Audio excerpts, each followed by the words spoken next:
تو وہ 4 طریقوں سے اس کی تصدیق فرماتے تھے. ایک دم نہیں لکھ دیتے تھے کہ کوئی لے کے آ گیا اور فوراً لکھ دی بنا کسی تصدیق کے. ان کے 4 طریقے تھے تصدیق کرنے کے. سب سے پہلا طریقہ تو یہ تھا کہ پہلے اپنی یادداشت سے اس کی توثیق کرتے، اس کی تصدیق کرتے. اور دوسرا طریقہ یہ تھا، حضرت عمر بھی حافظ قرآن تھے، اور روایات سے ثابت ہے کہ حضرت ابو بکر نے ان کو بھی اس کام میں زید کے ساتھ، حضرت زید کے ساتھ لگا دیا تھا. اور جب کوئی شخص کوئی آیت لے کر آتا تو حضرت زید اور حضرت عمر دونوں مشترک طور پر اسے وصول کرتے تھے. دونوں حافظ تھے، اس وجہ تو اپنے ذہن سے اس کی تصدیق کرتے تھے.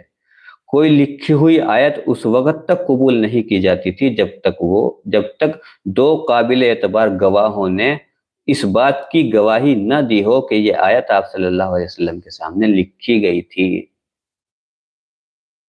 اس کے بعد بھی ان لکھی ہوئی آیتوں کا ان مجموعوں کے